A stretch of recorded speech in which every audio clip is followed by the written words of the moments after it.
Hello friends, welcome to Kalaivani's kitchen.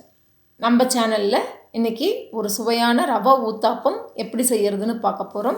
நம்ம வீட்டில் இட்லி தோசை மாவு இல்லாத டைம்லேயோ இல்லை நம்ம டிஃப்ரெண்ட்டாக பிரேக்ஃபாஸ்ட் சாப்பிடணும்னு நினைக்கும் போது டக்குன்னு கொஞ்சமாக ரவை எடுத்து வெஜிடபிள்ஸ் எல்லாமே ஆட் பண்ணி ரொம்ப கம்மியான டைமில் ப்ரிப்பேர் பண்ணிடலாம். வாங்க ஃப்ரெண்ட்ஸ், இப்போ இந்த ரவா ஊத்தாப்பம் நம்ம எப்படி செய்கிறதுன்னு பார்க்கலாம். இப்போ நம்ம ஒரு கப் ரவை, 2 டீஸ்பூன் உப்பு, 1 கப் தயிர், 1/2 கப் தண்ணி, இது எல்லாத்தையும் சேர்த்து நல்லா இப்படி மிக்ஸ் பண்ணிக்கணும். இப்போ இது ஒரு 1/2 மணி நேரம் ஊறட்டும். அது 1/2 மணி நேரம் ஊறுறதுக்குள்ளார நம்ம அதுக்கு தேவையான காய்கறி எல்லாம் கட் பண்ணி வச்சுக்கலாம். இப்போ 1/2 மணி நேரம் ஊறிடுச்சு ஃப்ரெண்ட்ஸ். நம்ம அதில் 1 கப் அரிசி மாவு சேர்த்துக்கலாம். இப்போ 1/2 கப் தண்ணி ஆட் பண்ணிக்கலாம். நல்லா மிக்ஸ் பண்ணிக்கோங்க. இன்னொரு 1/2 கப் தண்ணி சேர்த்துக்கலாம்.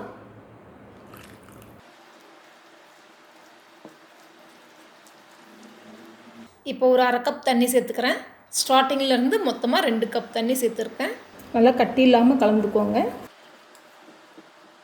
கொஞ்சமாக குடமிளகாய் சேர்த்துக்கலாம். சின்ன சின்னதாக கட் பண்ணி வச்சுருக்கேன். உங்களுக்கு பிடிச்சா சேர்த்துக்கோங்க, அப்படி இல்லைன்னா இது ஆப்ஷனல் தான். ஒரு பச்சை மிளகாய் சின்ன சின்னதாக கட் பண்ணி வச்சுருக்கேன், அதையும் சேர்த்துக்கோங்க. 1/2 கப் இந்த மாதிரி சின்னதாக துருவின கேரட், வெங்காயம் இந்த மாதிரி பொடியாக நறுக்கி வச்சுருக்கேன், அதையும் சேர்த்துக்கலாம். கொத்தமல்லி இதுவும் நல்லா பொடியாக நறுக்கி வச்சுருக்கேன், அதையும் சேர்த்துக்கலாம். இப்போது இதெல்லாம் நல்லா மிக்ஸ் பண்ணிக்கலாம். மிக்ஸ் பண்ணிவிட்டு உப்பு செக் பண்ணிக்கோங்க. கொஞ்சமாக உப்பு சேர்த்துக்கிறேன். பாருங்கள், இந்த மாதிரி கன்சிஸ்டன்சியில் இருக்கணும். ரொம்ப தண்ணியாகவும் இருக்கக்கூடாது, ரொம்ப கட்டியாகவும் இருக்கக்கூடாது. வாங்க இப்போ நம்ம இதை தவாவில் எப்படி ஊற்றுறதுன்னு பார்க்கலாம்.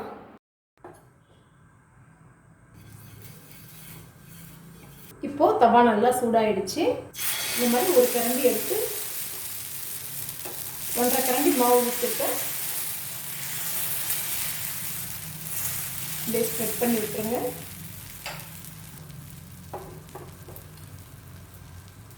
கொஞ்சமாக எண்ணெய் சேர்த்துக்கலாம்.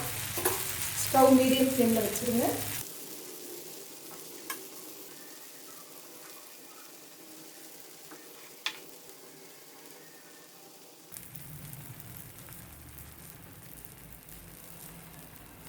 இப்போ இந்த மாதிரி திருப்பி போட்டுக்கோங்க.